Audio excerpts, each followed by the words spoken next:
నమస్తే ఫ్రెండ్స్. నేను మీ మంజుల. ఈ వీడియోలో నేను బగారన్నం ఎట్లా చేస్తానో చూపిస్తాను.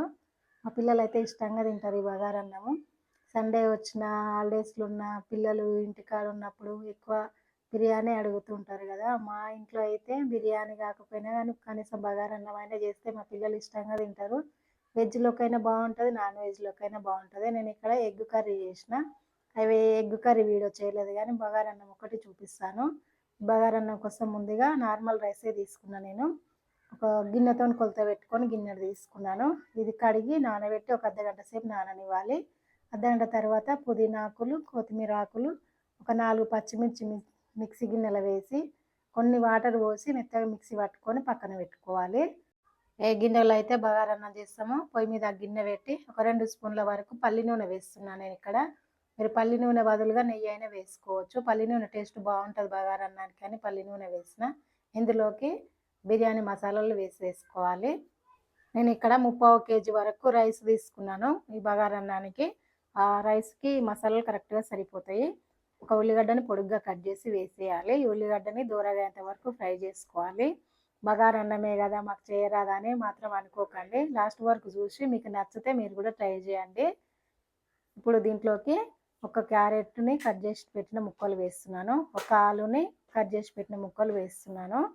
ఈ ఆలు క్యారెట్ మంచిగా ఫ్రై అవ్వాలి. ఇందులోకి ఫ్రెష్ అల్లం వెల్లుల్లి పేస్ట్ ఒక స్పూన్ వేసి కరివేపాకు కూడా వేసుకోవాలి. కరివేపాకు కొందరు ఇష్టము, బగారన్నంలో కొందరు వేస్తారు, కొందరు వేయరు, కానీ నేనైతే వేస్తాను. అల్లం వెల్లుల్లి పేస్ట్ పచ్చివాసన పోయేంత వరకు కలిపేసేయాలి.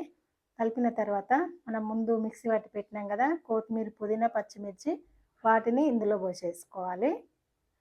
కొత్తిమీర, పుదీనా మనం ఆకులు వేయకుండా ఇట్లా మిక్సీ పట్టి వేసినామంటే అన్నం కలర్ కూడా మంచిగా వస్తుంది. పచ్చిమిర్చి కూడా అందులో వేసినాం కాబట్టి మనకు కారం కూడా కొంచెం మంచిగా అనిపిస్తుంది. ఉత్తన్నం తిన్నా కానీ కమ్మగా ఉంటుంది ఇట్లా వేసుకోవడం వల్ల.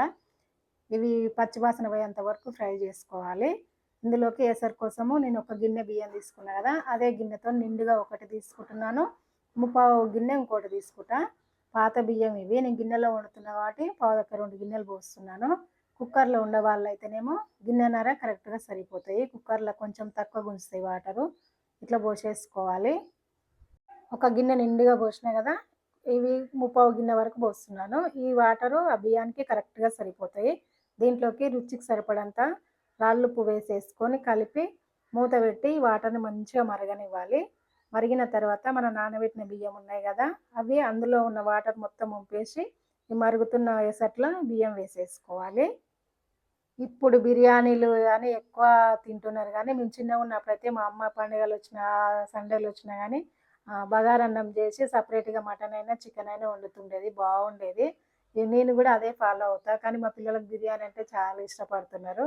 అప్పుడప్పుడు ఇట్లా కూడా చేస్తా. ఇది కూడా ఇష్టంగానే తింటారు. మూత పెట్టి అన్నం ఉడుకుతుంటే మూత తీయాలి.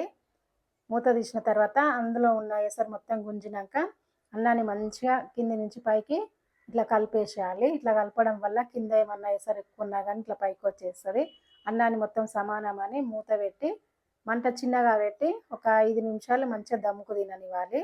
అట్లా చేయడం వల్ల అన్నం పొడి పొడిలాగా ఉంటుంది. 5 నిమిషాల తర్వాత స్టవ్ బంద్ చేసినాక కూడా ఒక 5 నిమిషాలు మూత తీయకుండా అట్లనే వదిలేయాలి. అన్నం మంచిగా దమ్ముకు తింటుంది, పొడి పొడిలా ఉంటుంది, అడుగు కూడా మాడకుండా వస్తుంది. అందరికీ బగారన్నంలో మటన్ చికెన్ ఇష్టపడతారు కానీ నాకెందుకో బగారన్నంలోకి సాంబార్ అంటే చాలా ఇష్టము. నేను సాంబార్ వేసుకొని తింటాను. మీలో ఎంతమందికి బగారన్నంలో సాంబార్ వేసుకొని తినడం ఇష్టమో కామెంట్స్లో పెట్టండి. వీడియో నచ్చితే like, share, subscribe. Thank you for watching.